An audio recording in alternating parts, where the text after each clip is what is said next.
Hey, what's up everybody? My name is Scrimps, and today I'm going to show you why the changes to crafting in Path of Exile 2 are an absolute game changer in terms of accessibility. I'm going to briefly touch on crafting in Path of Exile 1 before we dive into some of these new systems and my first impressions of them. Let's get to it.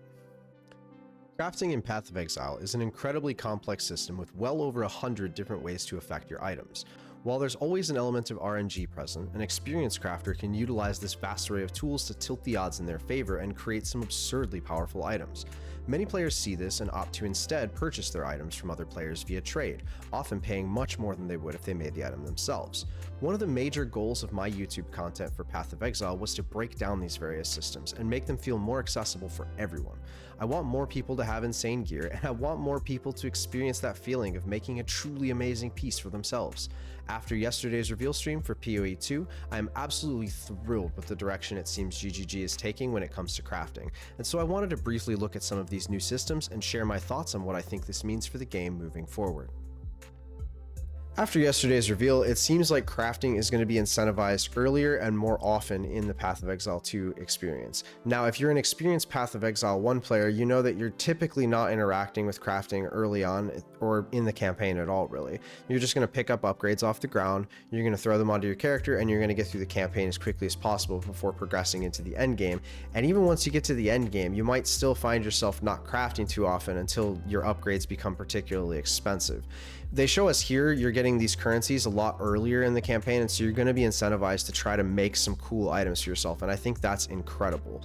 You know, making the resources to make these items a little bit less scarce is going to make it so that less people feel punished if crafting doesn't go exactly their way, and I think that's one of the things that sort of dissuades people from crafting in Path of Exile 1 is that if you screw up, it costs a lot of your time. Here, if you've got a bunch of currency to play with and you can pick up bases off the ground, it's going to be a lot easier to make some items. There's also this system where sockets are being added to items, and you can put runes in to further augment the item. They're showing it off right here, and this is going to make it so, oh, I've already got an existing piece, but I want to upgrade it a little bit further. You can get one of those artificer's orbs that they talk about a little bit later in the stream, and you can add a socket to your item where you can then add some runes that you find. All of this adds up to, we're going to be able to craft early, we're going to be able to craft often, we're going to be able to make gear that fits exactly what we need for our character, and we're going to want to do it more often because we're going to have the resources to do so. I think that's absolutely huge, and I love that GGG is taking this direction. Alright, so the first endgame crafting system that we were shown was essences. Essences in Path of Exile 1 were used to either reroll a rare item or upgrade a normal item to a rare with a guaranteed mod on them.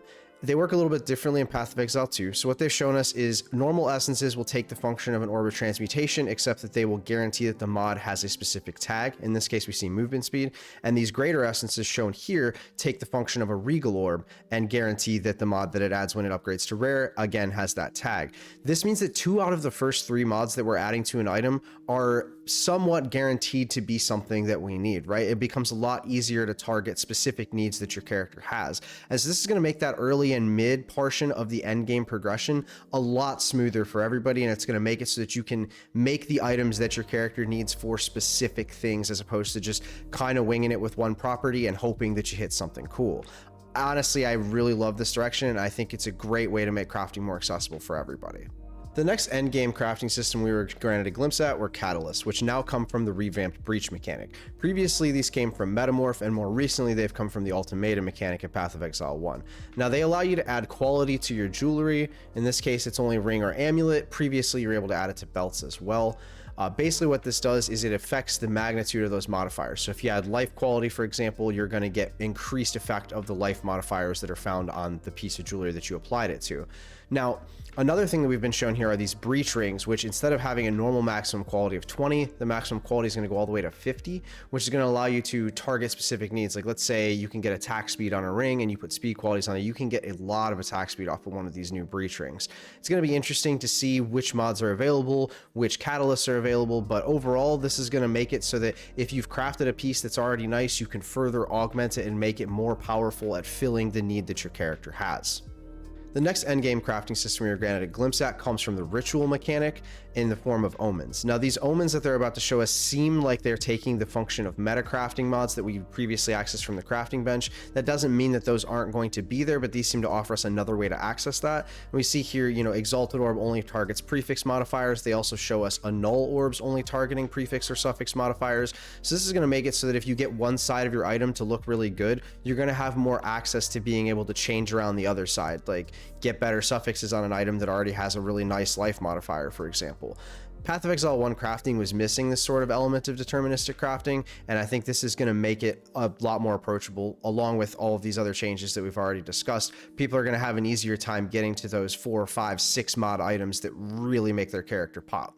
Now, the final crafting mechanic that we were granted a glimpse at was corrupting our items using Vol Orbs. It seems like Vol Orbs are going to be found from a specific place now. We're going to get them from the trial with the Trial Master. I'm not sure if that's going to be called Ultimatum, but it looks like it's functioning very similarly to Ultimatum. And these Vol Orbs, normally you would slap, maybe like you find a powerful but relatively common unique, something like a Katava's Thirst, and you would try to get a specific implicit on it. Maybe you would take something into the Temple of Atsuwato from Incursion and you would double corrupt it, looking to try to get something nice. It seems now like corrupting your items to get a little bit of extra power in them is going to be a lot more common. And because we've been granted deterministic crafting options through Essence and some of the other systems we've already looked at in the video, it's going to be more enticing to want to corrupt your items, right? Because it's going to be easier to get back to that state that the item was at previously if it winds up breaking your item and you have to go again. I'm really excited to see what different options we've got available through corruption, and I'm excited to actually want to interact with that system beyond just a couple niche cases.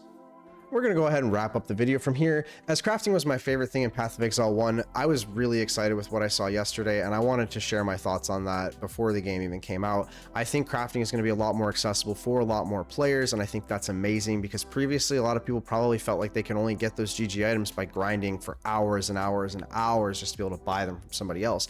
Now you're going to be a lot more incentivized to make your own items, and I think a lot more people are going to have access to a lot more power, which is going to make the game more fun for everyone. I'm interested to see what other crafting options we're going to have available, as I'm fairly certain what we were shown yesterday only scratches the surface.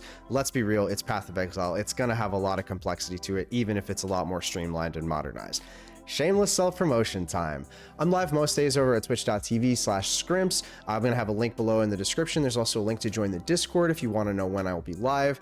Come on over and say, hey, I love chatting with people about video games. That's the main reason I'm doing this, and hopefully I'm able to help some of you guys out. With Path of Exile 2, I'm going to be diving in headfirst, and we're going to see, just what we can do with all the crafting systems that they make available to us. Thank you guys so much for your time. Take care of yourselves out there. Peace.